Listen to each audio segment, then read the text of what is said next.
E aí, aqui é o Node. Imagine só, o urso demente da escola de elite continua seu jogo esquizofrênico com os alunos, e cada vez mais o círculo dos impostores está se fechando. Galera, continuamos nossa aventura tenebrosa com os relatos do anime Danganronpa episódios 6 e 7. Os alunos estavam no refeitório lamentando a morte de seus colegas. Naquela semana, Fujisaki e Owada haviam sido eliminados. Com a morte dos garotos, o grupo estava ficando cada vez menor e as chances deles conseguirem sair vivos daquela escola também diminuía.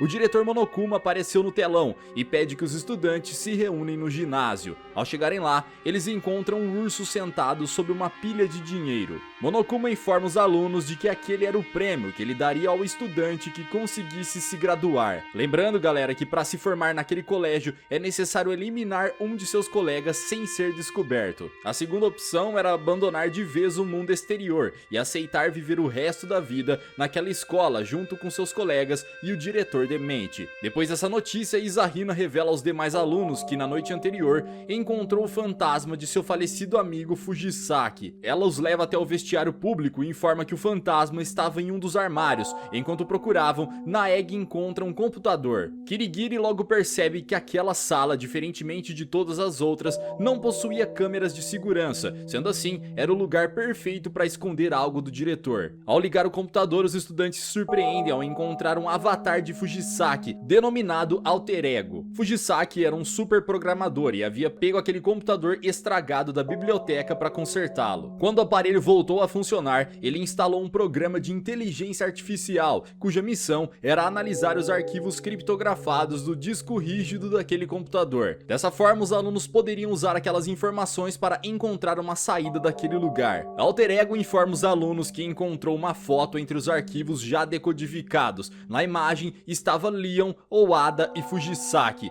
O estranho era que todos aqueles garotos já haviam sido eliminados e, em teoria, nenhum deles se conhecia antes de entrar naquela escola. Os alunos teorizam se eles poderiam estar vivos em algum lugar, mas Kirigiri afirma que isso é impossível, pois eles mesmos verificaram os corpos de seus colegas. Na manhã seguinte, Kirigiri questiona Yamada sobre o motivo dele ter usado o Alter Ego na noite anterior. O garoto justifica dizendo que aquele foi a primeira vez que ele conseguiu falar com alguém por tanto tempo. Nesse momento, Ishimaru entra na sala e interrompe a conversa. Depois da morte de Owada, seu melhor amigo, ele começou a reproduzir a personalidade do rapaz. O garoto também queria usar o Alter Ego para ter acesso ao avatar de seu falecido amigo. Antes de morrer, Fujisaki havia inserido informações sobre a personalidade de cada um de seus colegas. Portanto, o computador conseguia reproduzir as características de todos eles. Diante da situação, Kirigiri cria uma nova regra que proíbe os alunos de entrarem no vestiário público sozinhos. Já em seu quarto, Naeg tem suas esperanças renovadas. Segundos depois, Hagakure aparece em seu quarto, agindo de uma maneira bem estranha. Ele convida o garoto para irem tomar banho e, ao mesmo tempo, o mostra um bilhete onde dizia que precisavam conversar. Os garotos se dirigem até o vestiário público e lá, longe das câmeras, Hagakure e Naeg se juntam aos demais alunos. Kirigiri os informa de que o computador havia sumido e Yamada acusa Ishimaru de tê-los roubado. Kirigiri interrompe a discussão, dizendo que nenhum dos dois poderia ser o culpado, pois ele havia instruído o Alter Ego a gritar caso algum deles tentasse acessá-lo. Togami teoriza que havia um traidor entre eles, o qual havia roubado o aparelho. Ele ainda diz que para que aquele jogo pudesse fluir sem problemas, era necessário haver um aluno infiltrado. Na manhã seguinte, os alunos marcam uma reunião na cozinha, porém a maioria deles não aparece. O quarteto então decide ir procurá-los. No terceiro andar, Asahina encontra Celis caída no chão. Logo depois, Naeg e Sakura aparecem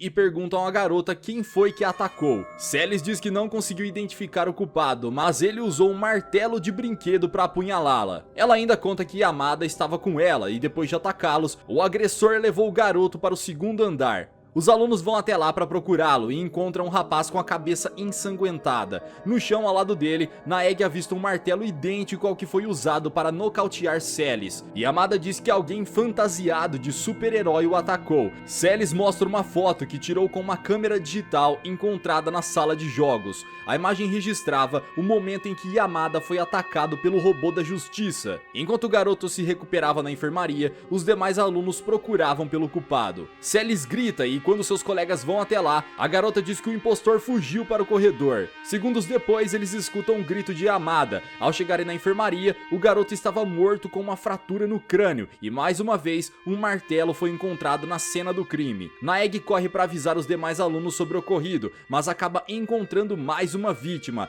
Ishimaru estava morto no depósito, com a mesma fratura no crânio, e a arma usada no crime também havia sido o martelo. Ao seu lado estavam Togami, Sakura e Fukawa, que haviam desmaiado ao ver todo aquele sangue. Quando retornam à enfermaria, Celes informa que o corpo de Yamada havia desaparecido, enquanto ela e Asahina estavam no banheiro. A garota diz que se continuar assim, todos os alunos seriam eliminados como eles. Em seguida, Togami conta que Shimaru também havia sido eliminado. De volta ao depósito, os alunos descobrem que o outro corpo também havia sumido. Togami observa que apenas Hagakure e Kirigiri poderiam ser os culpados por aqueles crimes, já que os dois eram os únicos que não estavam ali entre eles. Naeg afirma que Kirigiri estava com eles no refeitório no momento em que Celes e Yamada foram atacados. Portanto, Hagakure era o único que poderia ser acusado. As regras diziam que uma pessoa poderia eliminar no máximo 2 de seus colegas, sendo assim, não poderiam haver mais mortes naquele momento. Os alunos se dividem para procurar os corpos e Celes os encontra. Logo depois, o resto da turma chega e Asahina percebe que Yamada ainda está vivo. O garoto começa a delirar, dizendo que já os conhecia antes de entrar naquela escola. Antes de morrer de vez, ele revela que o verdadeiro culpado por atacá-lo era Yasuhiro. Esse era o sobrenome de Hagakure. Depois de encontrarem os corpos, os alunos tiveram um tempo para investigar, antes que o diretor os convocasse para o julgamento. Os jovens aproveitam esse intervalo para procurar Hagakure e Kirigiri, que também não estavam entre eles. Enquanto investigava, Naeg é abordado pela garota, que pede que ele reúna os demais alunos. Quando todos estão reunidos na sala de jogos, a menina abre a porta do armário e mostra que encontrou o robô que havia atacado seus colegas. Ao retirar o capacete, eles descobrem que Hagakure estava lá dentro. Naeg percebe que a fantasia estava presa pelo lado de fora, o que significa que o garoto não conseguiria vesti-la sozinho. Hagakure conta que na noite anterior ele recebeu um convite para se encontrar com alguém naquela sala. Quando chegou lá, ele foi atacado por trás e desmaiou. Ao acordar, já estava vestindo aquela fantasia. Togami pede que ele os mostre esse tal convite, mas Hagakure não consegue encontrá-lo para provar sua inocência. Enquanto os alunos acusavam o rapaz, Kirigiri vai analisar os corpos. Naeg vai atrás dela e informa que ambos morreram devido a uma pancada na cabeça. A garota encontra um bilhete que Shimaru segurava e, após analisar a cena do crime, ela segue com os demais alunos para a sala onde aconteceria o julgamento. De início, a maioria dos alunos apontam Hagakure como sendo o autor dos crimes, usando como argumento o nome que Yamada pronunciou segundos antes de morrer. Naeg rebate essa teoria, dizendo que o impostor usou um carrinho para mover o corpo de Shimaru e Yamada. Isso ficou claro devido às manchas de roda no chão e o fato de o carrinho estar sujo de sangue. Porém, seria quase impossível que Hagakure movesse o carrinho enquanto usava aquela fantasia de robô. Sendo assim, ele não poderia ser o culpado. Os alunos se recordam da foto tirada por Celes, onde Yamada era atacado pelo robô da justiça, mas Kirigiri pede que eles analisem outras possibilidades antes de apontar o impostor. Afinal, se eles fizessem um julgamento errado, todos seriam eliminados, exceto o verdadeiro culpado. Celes diz que, além de Hagakure, apenas Kirigiri poderia ter cometido aquele crime, pois a garota estava sozinha quando os outros alunos encontraram os corpos. A garota se defende dizendo que, mesmo utilizando um carrinho, ela nunca seria capaz de mover um corpo gigantesco como o de Yamada, do primeiro para o terceiro andar. Ela ainda afirma que o único capaz de mover o próprio peso era Yamada, o que significa que ele andou até o terceiro andar por conta própria. Celes afirma que o garoto estava morto, pois ela mesma havia verificado. Segundo a jovem, era impossível que ele tivesse fingido. Naeg faz uma observação. Ele diz que na primeira vez que encontraram o corpo de Yamada na enfermaria, os óculos do garoto estavam sujos de sangue. Depois, quando seu corpo foi encontrado junto com Ishimaru, seus óculos estavam limpos, o que era uma evidência de que Yamada havia limpado seus óculos para chegar ao terceiro andar. Asahina pergunta de onde poderia ter vindo todo aquele sangue que estava na cabeça do garoto, e Togami recorda que havia bolsas de sangue guardadas no refrigerador da enfermaria. Kirigiri afirma ter provas de que Yamada participou daquele crime como sendo culpado. Ela revela ter encontrado um pedaço de papel nas mãos de Shimaru, e o outro pedaço estava escondido na cueca de Yamada. Ao ver o bilhete, Hagakure diz que aquele recado dizia para se encontrarem em um local diferente do que ele havia recebido. Kirigiri deduz que Yamada havia chamado Ishimaru até o local para eliminá-lo. Em seguida, enviou outro bilhete para Hagakure para que pudessem capturá-lo e prendê-lo naquela fantasia. Dessa forma, o garoto levaria a culpa pelo crime. Asahina relembra que aqueles martelos estavam enumerados e, de acordo com a ordem dos números, Yamada havia sido morto antes de Ishimaru. Mas Naegi diz que provavelmente o impostor havia enumerado daquela forma para confundi-los. Na verdade, Ishimaru foi o primeiro a ser eliminado por Yamada. Em seguida, o garoto foi morto por alguém que eles ainda não conseguiram identificar. Além disso, Yamada não havia sido uma mera vítima. O rapaz ajudou a carregar o corpo de Ishimaru, o que o tornava cúmplice do crime. Mas quem foi o psicopata que enganou Yamada para ajudá-lo a cometer o crime? Ao se fazer essa pergunta, Naegi se lembra do momento em que descobriu que o corpo de Yamada havia desaparecido. Antes mesmo de os garotos contarem que Ishimaru também havia sido eliminado, Celis disse que se eles não encontrassem logo o culpado,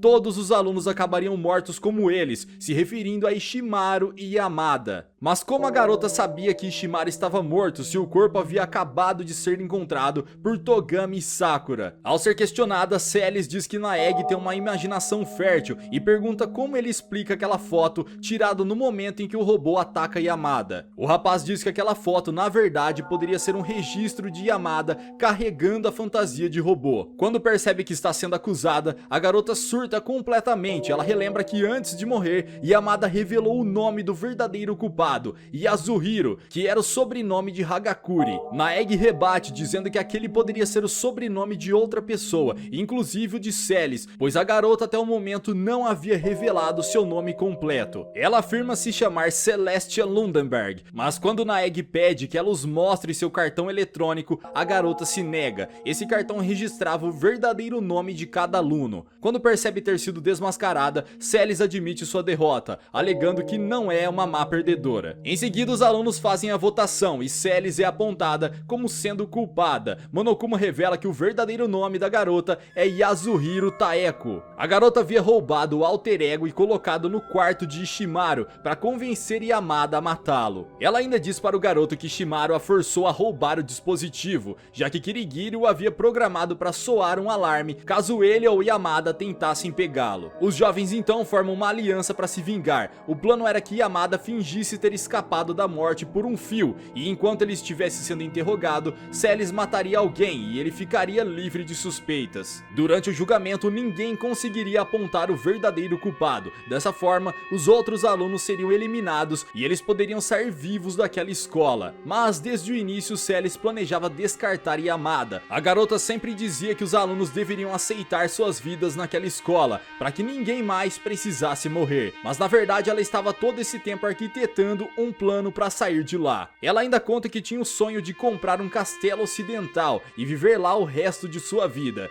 Então quando o Monokuma ofereceu todo aquele dinheiro para o aluno que conseguisse se graduar, ela decidiu agilizar o seu plano. Antes de seguir para o seu destino cruel, a garota entrega uma chave a Kirigiri, que pertencia ao armário onde ela havia escondido o alter ego. Celis nunca quis morrer de um jeito comum. Seu objetivo era que, quando sua hora chegasse, que fosse de uma forma glamurosa. Portanto, ela ficou feliz ao descobrir que seria eliminada em uma fogueira, mas antes que o fogo pudesse consumir o seu corpo, o diretor envia um caminhão de bombeiro em sua direção e a garota morre atropelada. Galera, nem mesmo seu último sonho Celis pôde realizar. Togami continua desconfiado de que há um aluno infiltrado na escola. Segundo ele, só assim Monokuma poderia ter total controle do jogo. O que vocês acham dessa teoria, galera? E se quiserem a continuação dessa história, não esqueçam de deixar aqui embaixo nos comentários. Vejo vocês no próximo recap de anime. Até lá!